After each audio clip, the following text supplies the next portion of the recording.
Shout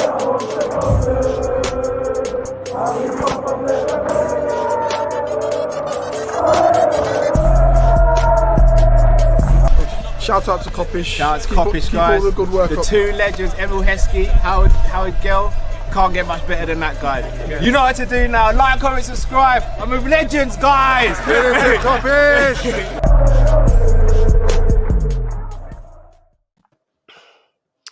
What's happening, people? Welcome one, welcome all. I know this was a last minute scheduling. Apologies for that, but thanks for being here. And we're going to do a little preview for the Leeds game, which is coming up tomorrow for Liverpool, which is a big game. Big up everyone jumping in. I got my boy Jamie Phillips with me. What's happening, bro? Yeah, I'm good, mate. I'm good. I'm a bit better than you by the sounds of it. Yeah. Bear with me, people. Bear with me. I've got a cold, sore throat, whatever you want to call it. Life is trying to beat me up. A football gossiper is saying that I'm on mute, but you can hear me though, right, Jamie? I mean, you literally just answered me. So yeah, I can hear you. I don't know. Guys in the chat, give me a 1 if you can hear me. No, I can hear you on YouTube as well. Okay. Cool. Yeah, gospel. I don't know, bro. Maybe come back in and come back out. Maybe I don't know. Maybe it was, or maybe you're on mute, bro. I don't know. But big up everyone who's jumping in. Make sure you smash the like button on the way in. It's his end. No, panic over.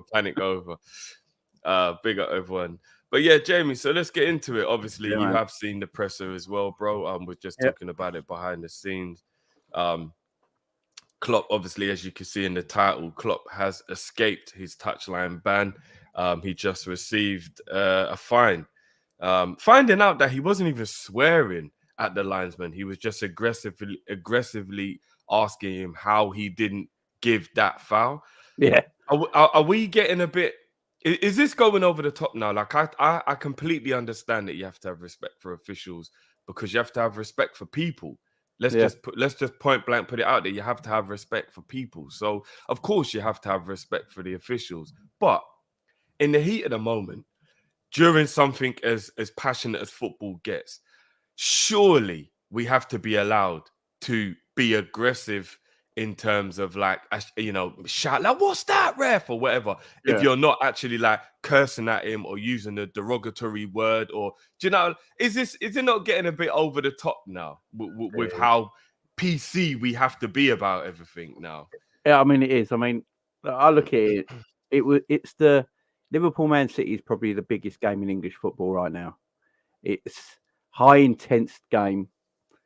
He's watching his player get fouled all game and never get a free kick, and then he sees it right on the touchline, right in front of him. Man's trying to do a rollover DDT on him, and he's not even getting a booking or a foul, and so he's getting emotional about it. Jurgen Klopp is an emotional man. We know that he does get rolled up, but you can't hide emotion. What do you want him to do? Do you want to sit there like Rafa does when we score a goal, look at his watch, and then sit back?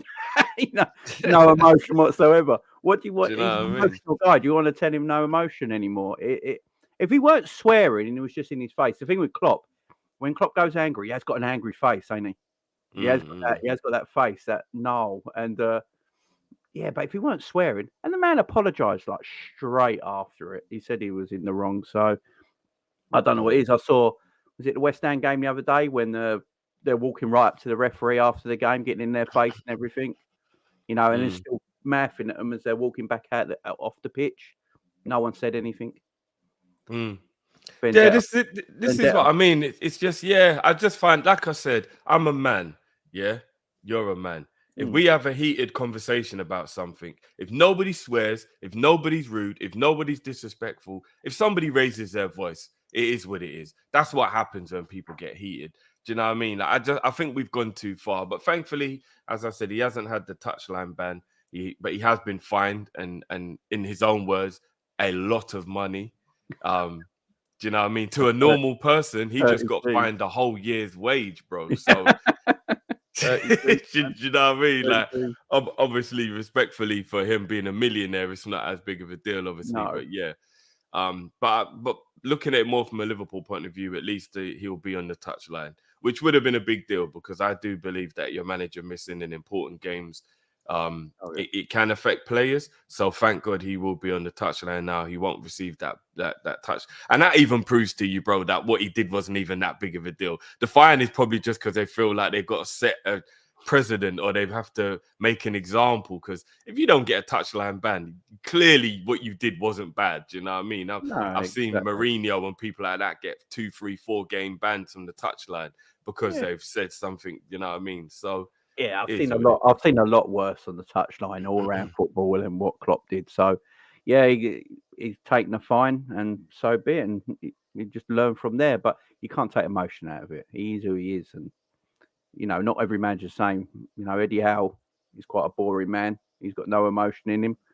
But you can't be all like Eddie Howe, I suppose, can you? You know what I mean? I'm an emotional guy. I'll tell you, that's why I can't do management and all that if I got into that sort of stuff, because I'd probably be permanently red carded. I'd be off the stadium permanently. But no, he's an emotional man. Leave him be. He's paid the fine. And let's leave emotion in the game. If there's no emotion in the game, there might not as well be a sport, as far as I'm concerned. Facts. They just want us to be robots. It's crazy. Yeah. Crazy, man.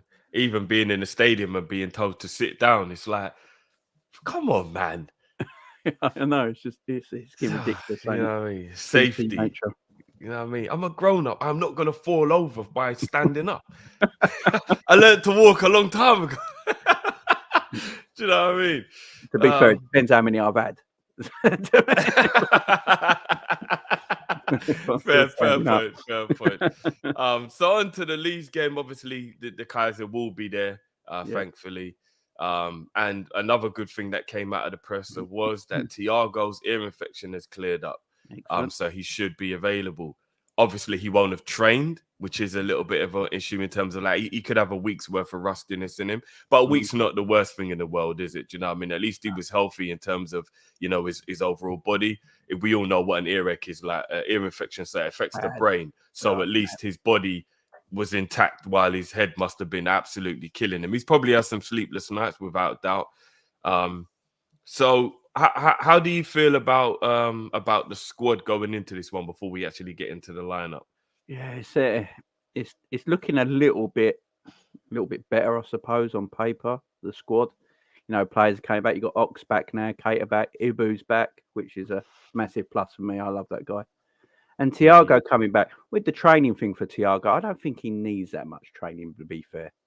I think it's actually better if Thiago probably don't train as much, you know, to keep his muscle injuries down, maybe, because, you know, I wouldn't be surprised though if he jumped straight back into this game against Leeds. It wouldn't surprise me, even with the no training. It's weird, isn't it, with the no training thing, as you say that, Jamie, because as an older man now myself, I realized that when you don't use your muscles, you would think you're resting, but you're actually not.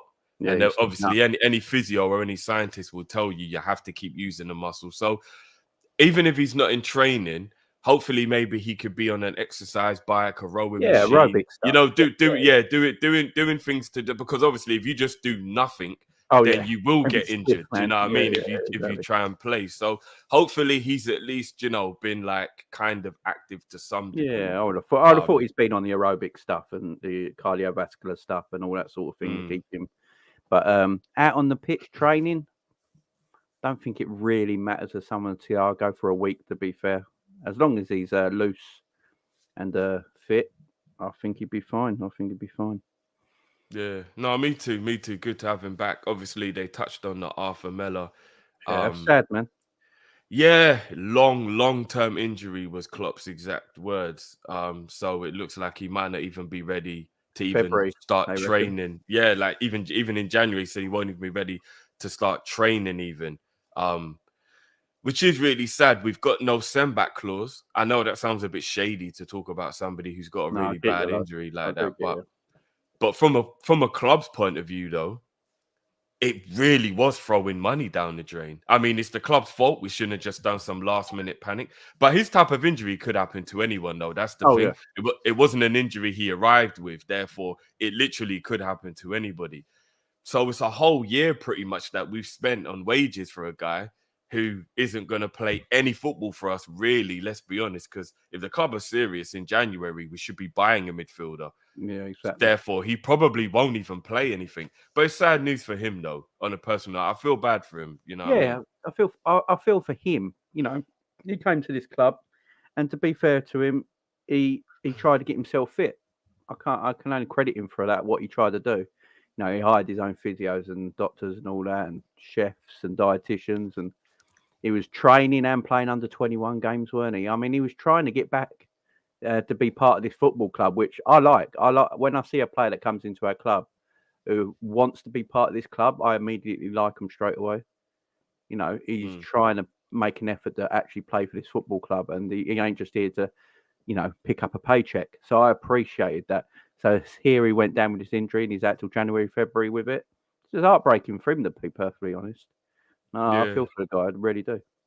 Yeah, man. And I think what a lot of people probably failed to understand, who weren't really that happy with it, and I get it. If he'd have impressed, he would have stayed. Yeah, I good truly player. do believe the club would have kept him. Yeah. So he probably was looking at it as an opportunity to play for one of the biggest clubs in the world.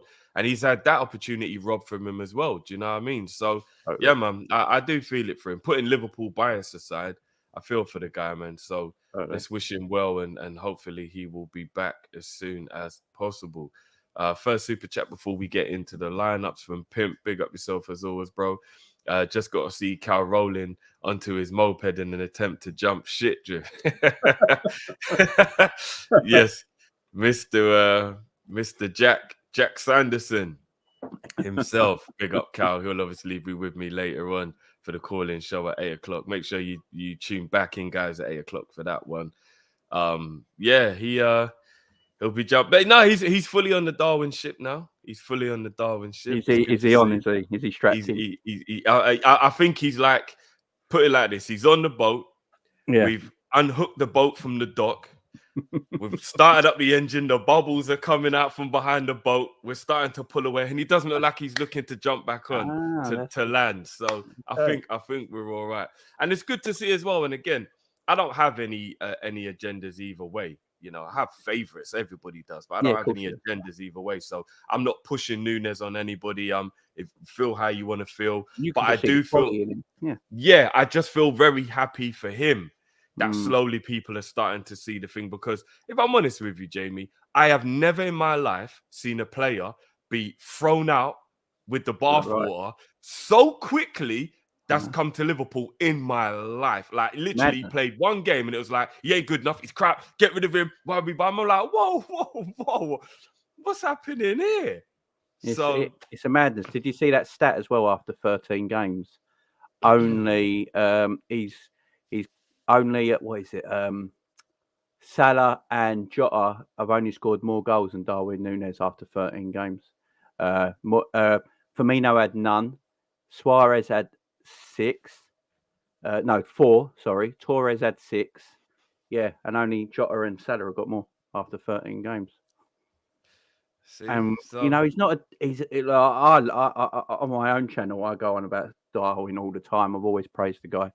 I just love his work rate, man. This man's work rate is top notch, and his pressing is amazing. I can see why we bought him. He's a pressing forward, and I understand why we bought him now. We're just watching him play.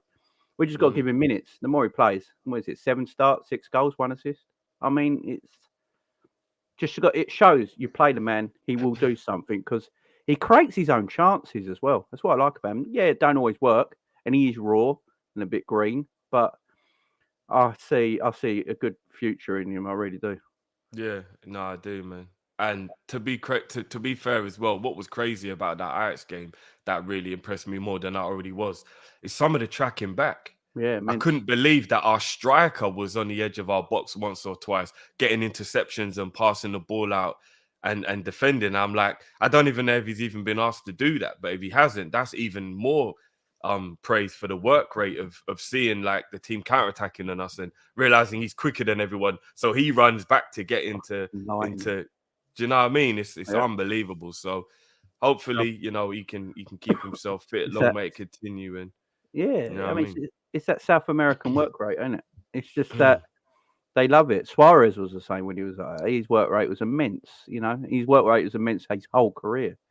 Till he couldn't really run no more. It's just I love Darwin. I think he's a threat. I really do. I actually think we wouldn't have lost to Forest if he was playing either. Yeah, me too. Because he does something in the game, don't he? He's a threat. He creates something, and I don't understand why he still gets it now.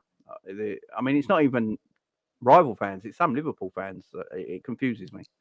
Yeah, it is. I just think a lot of people saw the best striker in the world go to Man City, start as well as everybody feared he would. And then it was just very easy to blame Darwin for how well Haaland was doing.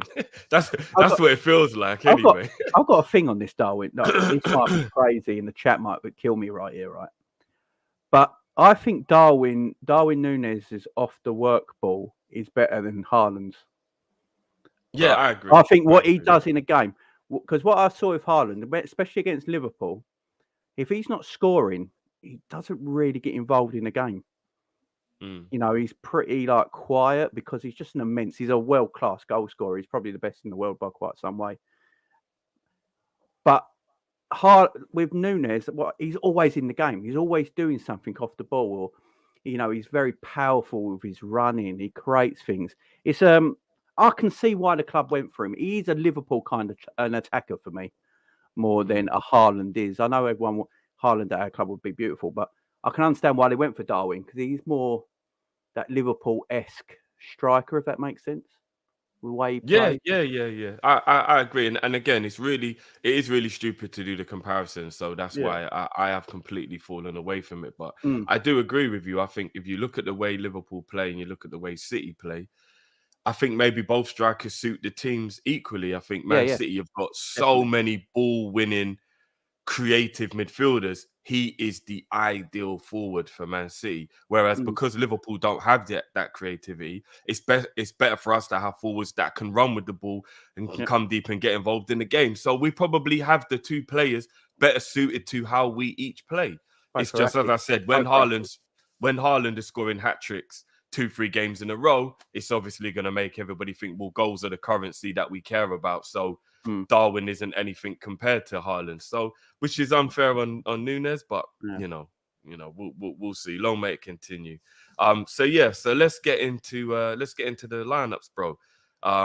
Based on the fact that we do have one or two of our players back, who would you go with in the back four, bro, for this one? Back four, I take goalkeepers easy. Back four, Alisson Becker. I love that man to bits, man. I think I have a bit of a man crush on Alisson Becker. I'm going to admit it. He's the best goalkeeper in the world for me. I don't care what anyone says. I don't think there is anyone better at the moment. He does everything brilliant, I agree. And he's good looking. It's not fair, Drift. It's just not fair. You know what I mean? But, and the consistency for 4 years has been sensational. It's just he's our best player. He's phenomenal. He might be Jurgen Klopp's best signing, but that's for another thing. I think he is personally. Right back. I think because it's Leeds at home, I think you go Trent at right back in this game. If you can't play Trent at right back against Leeds at home, then we got an issue. Then we just got a massive issue. And I thought Trent was all right against Ajax, to be fair. I don't think he did a lot wrong. He was playing centre forward for a bit, but that's just Trent. that's the way Trent plays. But I'll probably go Trent, Virgil, Robbo, and then it's Virgil's partner for me. Gomez's form doesn't warrant him staying in the team, I don't think. And Ibu's just come back, so I'm a bit. Even after Gomez having a good game against Ajax. Yeah, but then he had a stinker against West Ham and Forest, didn't he? And it was like, I'm not sure. I love Joe Gomez. I absolutely love Joe Gomez. I think Joe Gomez is one of them players when he's actually on it, and thinking about the game, he's brilliant. But when he has that mind, he has that brain fart in a game sometimes, Tony, and he just something happens to his confidence. And when his confidence goes during a game, he finds it hard to get it back sometimes during the actual match. Yeah. I agree with that, But with Ibu just coming back, I'll probably stick with Gomez, but I wouldn't be surprised if Ibu comes back for the Tottenham game. So yeah, I'll probably stick with it. I'll probably stick Trent, Robbo, Virgil, and Joe. Okay, yeah, I will agree with that. And I think what we have to do as well with Trent, which I think I've really noticed that's happened, is because he hasn't started the season well. Which, to be fair, not many people have in the Liverpool squad. You look at the kind of paranoia now around him playing, and it's like, whoa, guys, let's not do that. Let's not build up this like anxiety about Trent playing like he hasn't been our right back throughout the entire success we've had this whole time. Are we all of a sudden just gonna act like him playing is bad? Like, come on, let's not do that. Like, let's not build up this fear of if Trent is playing. So I agree with you. Bring him in, give him a game that's a lot better for him to come into. I've got no issue with Trent playing against Leeds. I think we need that creativity. It may have been one of the things we made a mistake against Forest by not doing, which was playing a player who is creative against a team that was going to be low blocking. I agree. You know what I mean? It was probably a bad idea to not play him in that game. The solidness of Milner wasn't needed for Nottingham Forest. Do you know what I mean? Like, yeah, I agree. I totally agree. So yeah, I'm bringing him. I'm bringing Trent back in as well. So I agree with that. In midfield now, bro. This is awkward. What? Obviously, he's fit again. Thank God, Thiago. But he has been out of training for the whole week. Hendo had a brilliant game in the last few games, but he's coming back from injury himself as well. The Ajax game was the first time he was allowed to play 90 minutes. And then obviously you got Flacco, who I think was good against Ajax as well, but he's been so indifferent this season. It's a joke. So going into this one, and you've got Milner, who's the better out of all of them, maybe in terms of his consistency levels, but he is the elder statesman who should be given as much rest as possible. So who you going in midfield for the double pivot, bro? This is. What do you think we go? Are we going to play a diamond like we did against Ajax? I think if he starts Thiago, who go back to the pivot. The pivot, yeah. So I think it will depend whether he starts Thiago, personally. Oh yeah, I mean, if he doesn't start Thiago, I think it'd be a similar kind of lineup. If he starts Thiago, but I think it'd be Hendo and Thiago as that double pivot. I think Klopp's a bit not. I don't think he's fancying Fabinho that much at the moment. I obviously they had that spat, didn't they? This is a good point. Hendo's got a bruised knee. He bruised his knee, but Hendo's a machine, ain't he? I mean, he is, but maybe we should protect him from himself, though. Yeah, that is very true. If Hendo, I mean, Hendo and Fabinho is an easy swap, ain't it? That's an easy one to do. Fabinho, Thiago, that'd be probably the double pivot there. If he just wants to keep, I think he'd rather have Henderson against Spurs. Yeah. So, and the Napoli game's a nothing game. So, although he's going to play full strength team in it anyway, but I think you go Fabinho, Thiago as a double pivot if we play that double. If Thiago plays, that would probably be the two. If not, then I'd probably say play a diamond with Fabinho at the base and Harvey on the right. Who do you play off the left? Hendo was actually really good off that diamond, wasn't he? He's put some great. Oh, people forget about Hendo. He's got a great cross on him. Yeah, he's brilliant. A very good crosser of the ball, and I liked him over there. I mean, you could go Curtis Jones. Curtis is the only other left-sided player we got, and he probably prefers that. It's probably where he prefers to play, isn't it? That more advanced left side of the pitch. So, it all depends on Thiago, I think. But the way you're saying that Thiago's back in the press conference lets me think that he's playing. Yeah, I think he will. I think it'll be 4-4-2 or 4-2-3-1. Yeah, so it'll be Hendo and Thiago in the base, I think, and then who do you play in the other areas? I suppose I don't like Harvey Elliott playing every week because he's a youngster, and I don't want to burn this kid out. He's on fire though, isn't he? He's almost unstoppable at the moment. Yeah. I would arguably say him and Alisson have been our players of the season so far. I definitely do believe he's in the top 5 without a shadow of the doubt. I think he's been fantastic, and he has been. he's got rhythm at the moment. When a player's got rhythm, might want to keep him going. Yeah, it's an awkward one. It's midfield, and then you've got Ox and Caterer back. Oh man, I just don't. I can see Kate. I can see Kate, and not. I don't know. I can see. What about Jones on the left of the three that will be behind the forward? Would you be okay with that? Yeah, I'll be all right with Jones there. I like Curtis Jones. I think he gets a lot of flack. Look, do I think he's good enough for Liverpool going forward in the future? I'm not sure, but this is Leeds, who are absolutely awful at the moment. We should. A team of Thiago, Henderson, Jones, Elliott in that midfield should be fine against Leeds, if you ask me. Yeah. I can't think who else he plays on the left at the moment. It's either Hendo and a diamond, or, as you say, Curtis out there if you play a flat four. I'm not sure. It's an awkward one. And then we're going with the obvious of Bobby and Nunez as the two forwards. Although Bobby needs a break as well, though, you know. Yeah, I was going to say if he, I'd stick Carvalho in the 10 and give Bobby a break. Give Bobby a break, because this could be a perfect game for Carvalho to play in his actual position. Because you think the way Leeds are going to play, they'll probably leave quite a lot of space in and around in between defence and midfield for Carvalho to do his work in. And, you know, if he's going to get a start in the Premier League in his preferred position, I think this could be the game he could do it in, you know.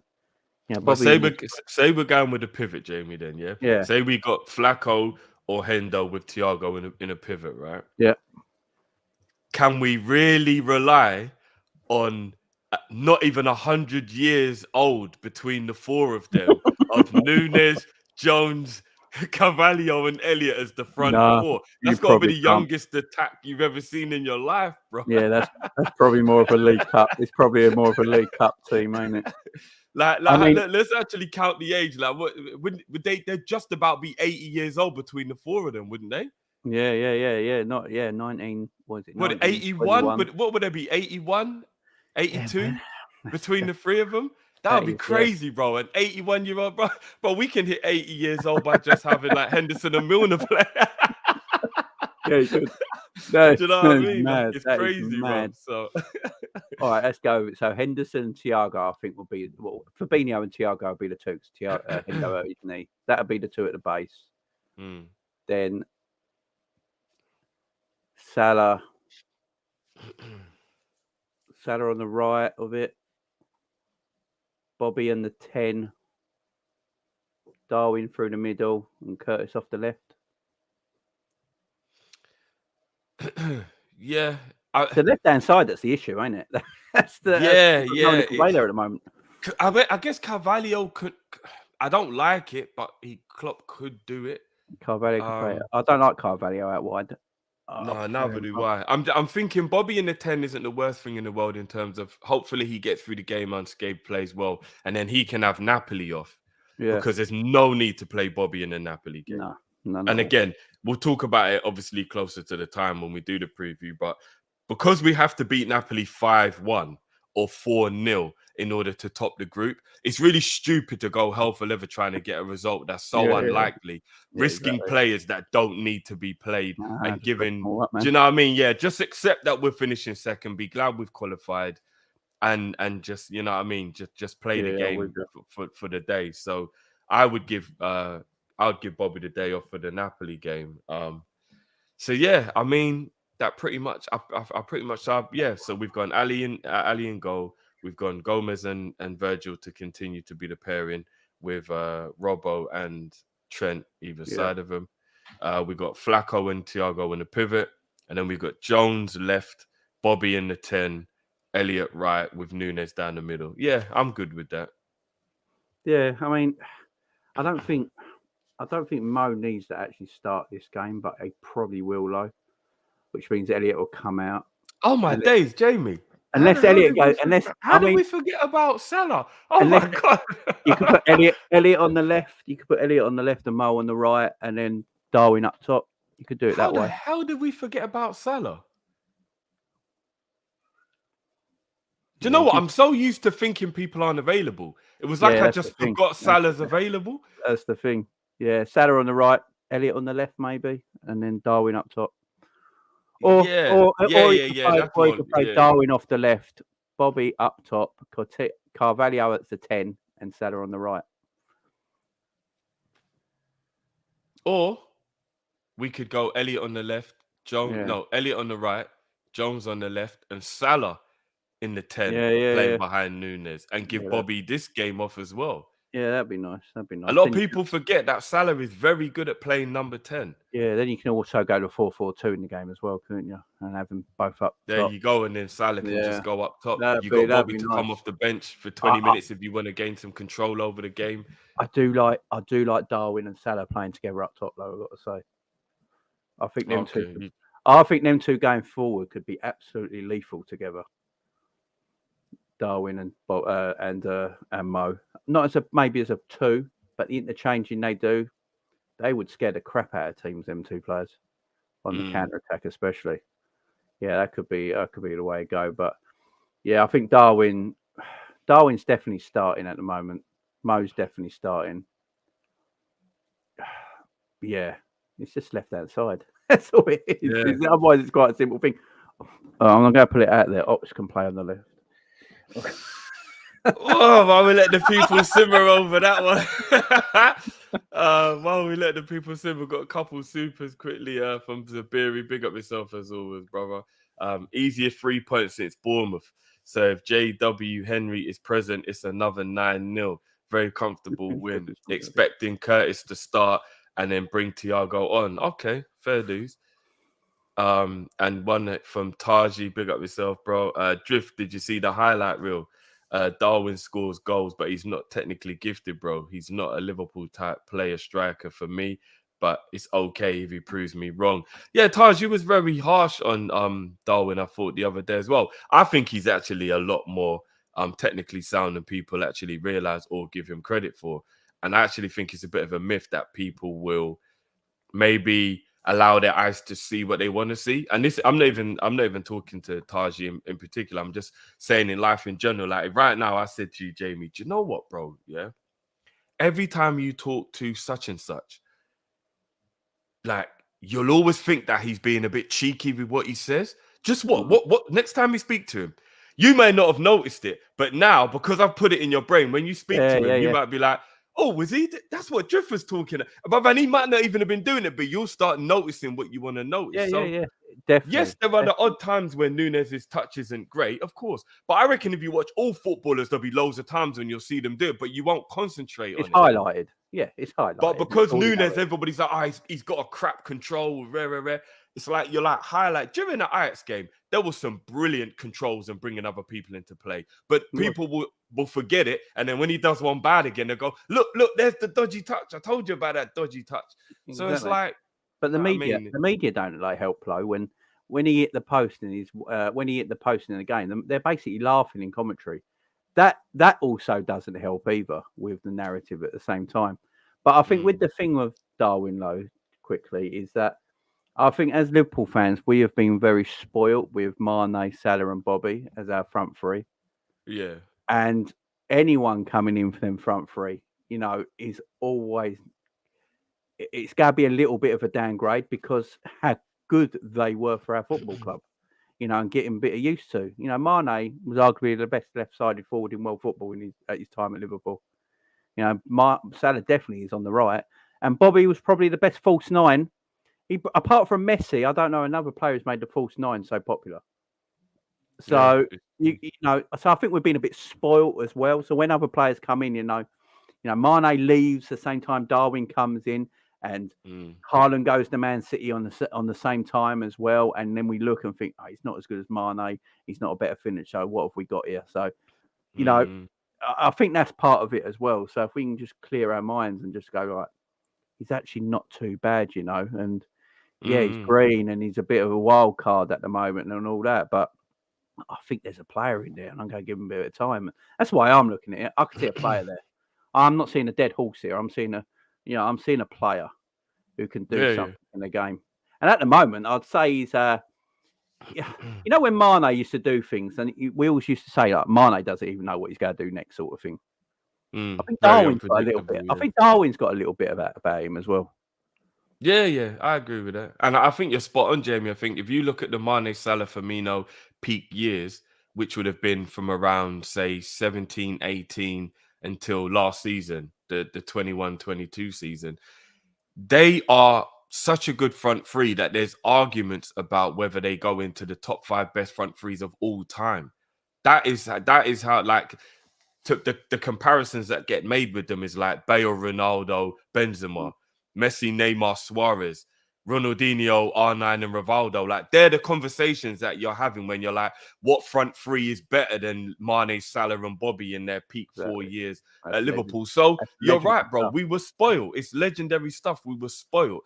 That front three won every single trophy available to Klopp in the time. We were dominant, scored more goals, I think, than majority of the other combinations, and just loads of brilliant stuff. So you're right, we were spoiled. And as soon as that got broken up, it was always going to be hard to cope with. So we've just got to allow us to, to get used to it. And again, you got players in the league like Pepe, Sancho, Grealish, players who cost more money than him, who aren't doing well, and nobody's saying anything. No. But it's the guy's been here for 2 seconds and he's already getting.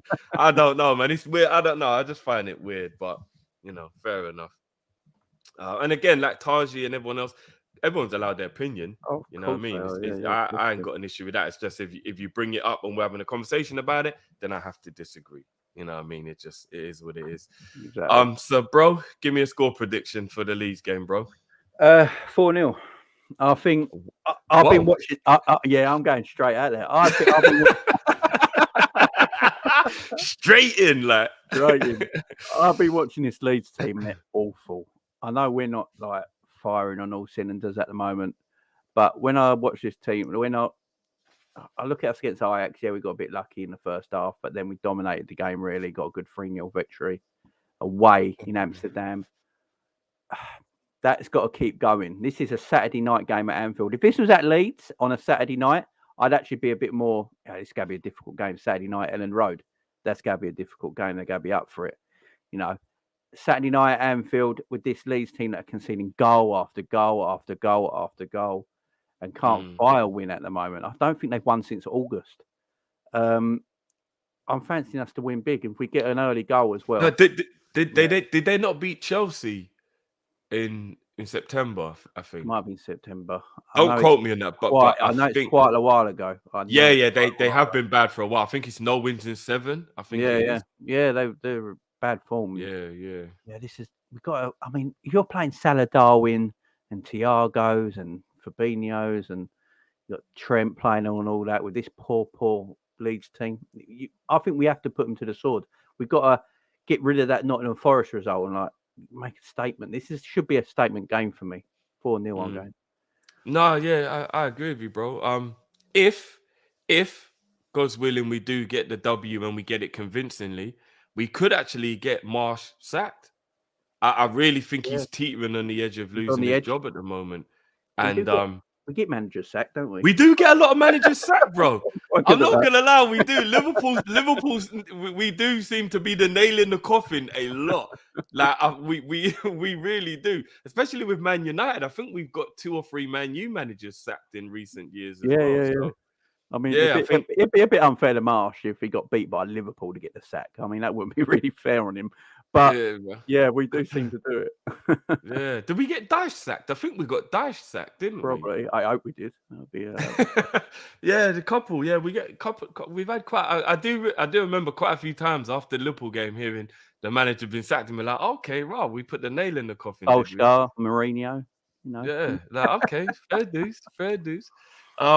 Cool. I'm gonna go 2-1.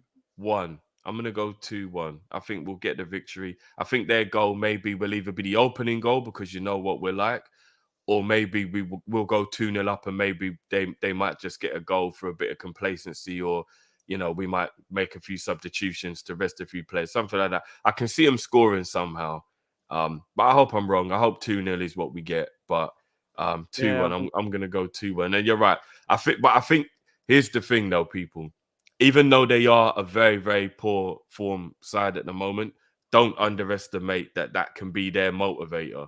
Yeah. And stranger things have happened in life than Leeds getting a result at Liverpool. So let's just make sure that we're on the ball, we're ready for this one, and we keep it pushing. No, Scott Parker didn't really get sacked, bro, because of us. It's because of what he said. But technically, it was after losing 9-0. So what he said might have been the excuse. They might have watched the 9-0 for real and thought, do you know what? Actually, but according to their files, it was because of a disagreement they had. That might have been the easier way to not admit. Nah, man, you don't lose 9-0 and keep your job. Nah, forget that. So we'll see. Tottenham's old manager did Nuno Espirito get sacked after losing to us? I can't remember. It's just how many managers have we got? But we've had quite a few. We put the final nail in the coffin to quite a few managers. Yeah, that's quite funny. But yeah, Jamie, it's been a pleasure as always, brother. Brilliant, man. Let the people know. I mean, they probably know. They should know where to find you already, though. But let them know where they can find you, bro. Yeah, so you can find me at Jamie Phillips Football Chats. Basically on every day, do everything. So yeah, make sure you come and watch, subscribe. More than welcome, guys. Appreciate it. And all going up to 3K now, so not too far away. Oh, brilliant. Come on, guys. Let's get Jamie up to 3K by the end of the day. Come on, man. Or the end of the week, at least. But yeah, love as always, brother. People, make sure you smash the like button on the way out. Big up to everyone who jumped in.